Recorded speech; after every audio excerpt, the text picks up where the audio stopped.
L'année tire à sa fin. Vous vous sentez peut-être fatigué. Votre enthousiasme initial s'estompe. Mais que se passerait-il si vous pouviez exploiter une force puissante pour raviver votre passion et vous propulser vers vos objectifs? Cette force réside en vous. C'est le pouvoir de votre état d'esprit. C'est la différence entre voir les mois restants de 2024 comme un compte à rebours ou comme une opportunité de croissance et de réussite. Il ne s'agit pas d'une solution magique. Il s'agit de comprendre l'impact de votre état d'esprit. Il s'agit de choisir de voir les défis, non pas comme des obstacles, mais comme des tremplins sur votre chemin vers le succès. Il s'agit d'adopter un état d'esprit de croissance. Dans les sections suivantes, nous allons explorer le pouvoir transformateur d'un état d'esprit de croissance. Nous allons explorer les différences entre les états d'esprit fixes et de croissance, en utilisant des exemples inspirants de personnes qui ont surmonté des obstacles pour atteindre la grandeur. Plus important encore, nous vous fournirons des stratégies pratiques pour cultiver un état d'esprit de croissance et terminer l'année 2024 plus fort que jamais. Êtes-vous prêt à libérer votre plein potentiel? Commençons le voyage vers une version plus autonome et plus performante de vous-même. Imaginez votre esprit comme un jardin. Dans un jardin, les plantes croient que leur potentiel est prédéterminé. Elles craignent le changement et évitent les défis. C'est l'état d'esprit fixe. Dans l'autre jardin, les plantes se nourrissent des défis. Elles considèrent les revers comme des occasions d'apprendre et de grandir. C'est l'état d'esprit de croissance. L'état d'esprit fixe fonctionne avec la conviction que l'intelligence et le talent sont des traits fixes. Il évite les défis, craignant l'échec et le jugement. Les erreurs sont considérées comme des preuves d'inadéquation. Cet état d'esprit étouffe la croissance et limite le potentiel. L'état d'esprit de croissance, cependant, se nourrit des défis. Il considère l'intelligence et le talent comme des qualités qui peuvent être développées par l'effort et l'apprentissage. Les obstacles sont considérés comme des opportunités de croissance. Les erreurs deviennent des leçons précieuses. Cet état d'esprit libère le potentiel et favorise la résilience. À quel jardin votre esprit ressemble-t-il? La réponse est la clé de votre motivation et de votre succès, non seulement pour le reste de l'année 2024, mais dans tous les aspects de votre vie.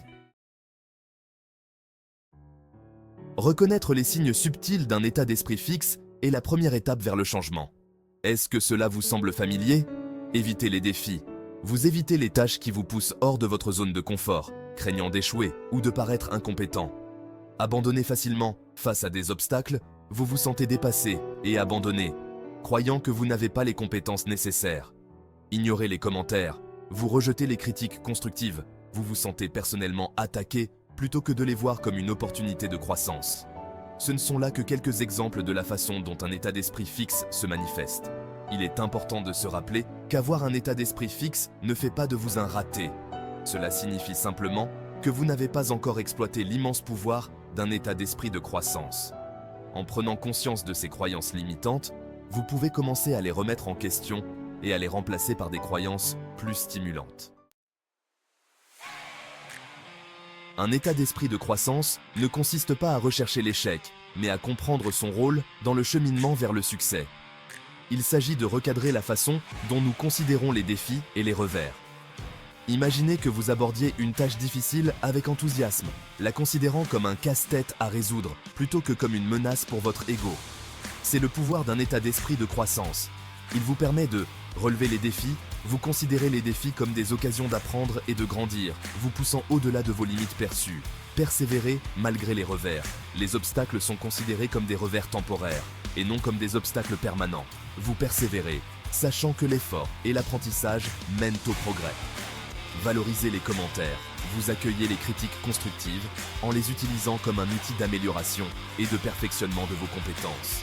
Ce changement de perspective peut être transformateur. Il vous donne les moyens de relever les défis avec confiance, sachant que vos efforts et votre attitude jouent un rôle crucial dans votre succès. Section 5. Des revers au succès. Apprendre de J.K. Rowling. Le chemin du succès est rarement linéaire. Il est souvent pavé de revers, de rejets et de moments de doute. J.K. Rowling, l'auteur de la célèbre série Harry Potter, témoigne du pouvoir de la persévérance et d'un état d'esprit de croissance. Avant de connaître un succès phénoménal, Rowling a essuyé de nombreux refus de la part des éditeurs. Son manuscrit pour Harry Potter à l'école des sorciers a été rejeté 12 fois avant d'être finalement accepté. Imaginez si elle avait succombé au doute et avait abandonné après le premier, le 5e ou même le 10e rejet. L'histoire de Rowling nous enseigne que les revers ne sont pas des échecs. Ce sont des occasions d'apprendre, de s'adapter et d'affiner nos compétences. Il s'agit d'embrasser le voyage avec tous ses rebondissements et d'utiliser les défis comme un carburant pour la croissance. Section 6. La résilience d'un état d'esprit de croissance. L'histoire de Michael Jordan. Peu de noms sont aussi synonymes de succès au basketball que Michael Jordan. Mais son parcours pour devenir une légende n'a pas été sans heurts. Au cours de sa 2e année de lycée, Jordan a été exclu de l'équipe universitaire de basketball. Au lieu de laisser cette expérience le définir, Jordan s'en est servi comme d'une motivation. Il s'est entraîné sans relâche, déterminé à prouver que ceux qui doutèrent de lui avaient tort. Cette résilience, cette croyance inébranlable en sa capacité à s'améliorer, est la marque d'un état d'esprit de croissance. L'histoire de Jordan nous rappelle que le talent seul ne suffit pas. C'est le dévouement, la persévérance et la volonté d'apprendre de ses erreurs qui font vraiment la différence. Comme Jordan, nous pouvons choisir de ne pas voir les revers comme des défaites, mais comme des occasions de croissance et de développement. Section 7. Cultiver un état d'esprit de croissance. 3 stratégies puissantes. Passer d'un état d'esprit fixe à un état d'esprit de croissance est un voyage, pas une destination. Cela demande un effort constant et une volonté de remettre en question ses croyances limitantes. Voici 3 stratégies puissantes pour vous aider à cultiver un état d'esprit de croissance. Premièrement, adoptez le « pas encore ».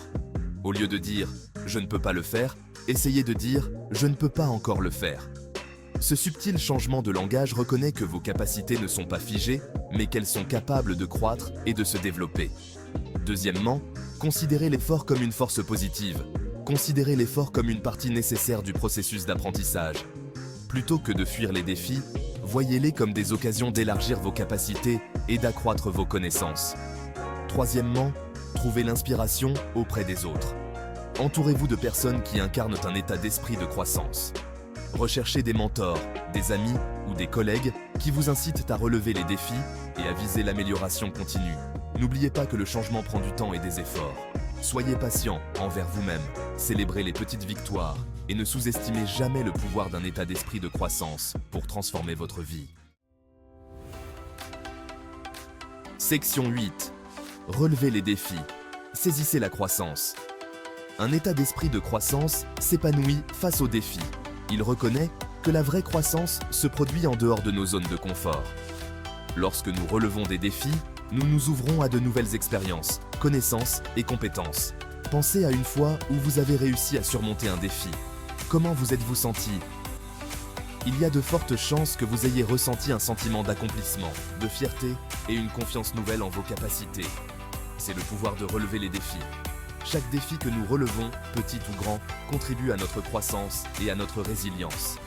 Il renforce la conviction que nous sommes capables de faire plus que nous ne le pensons. Alors, au lieu de fuir les défis, abordez-les avec curiosité et volonté d'apprendre. Section 10. Apprendre des revers. Transformer l'échec en carburant. Dans le domaine de l'état d'esprit de croissance, l'échec n'est pas le contraire du succès. C'est un tremplin vers celui-ci. C'est une occasion d'apprendre, de s'adapter et d'affiner notre approche. La clé est de ne pas considérer les revers comme des défaites permanentes, mais comme une rétroaction précieuse. Lorsque nous rencontrons des revers, il est important de nous demander « Que puis-je apprendre de cette expérience ? Comment puis-je utiliser cette rétroaction pour améliorer mon approche ?» En analysant nos erreurs et en identifiant les points à améliorer, nous pouvons transformer les revers en occasion de progresser. N'oubliez pas que toutes les personnes qui réussissent ont connu leur lot d'échecs en cours de route. C'est la façon dont elles ont réagi à ces échecs, la façon dont elles les ont utilisés comme carburant pour leur croissance, qui a finalement déterminé leur succès. Section 11. Un appel à l'action, adopter le chemin de l'état d'esprit de croissance. Alors que nous approchons des derniers mois de 2024, engageons-nous à adopter le pouvoir transformateur d'un état d'esprit de croissance. Considérons le temps qu'il nous reste, non pas comme un compte à rebours, mais comme une occasion de grandir, d'apprendre et de nous réaliser. Mettez-vous au défi de sortir de votre zone de confort, de relever les défis avec curiosité et enthousiasme. Ne considérez pas les revers comme des obstacles, mais comme des détours sur la voie du succès. N'oubliez pas que le cheminement vers un état d'esprit de croissance est continu. Il exige des efforts constants, une autoréflexion et une volonté d'apprendre et de s'adapter. Mais les récompenses valent bien les efforts. Alors, engageons-nous ensemble sur cette voie. Cultivons un état d'esprit qui nous donne les moyens de libérer notre plein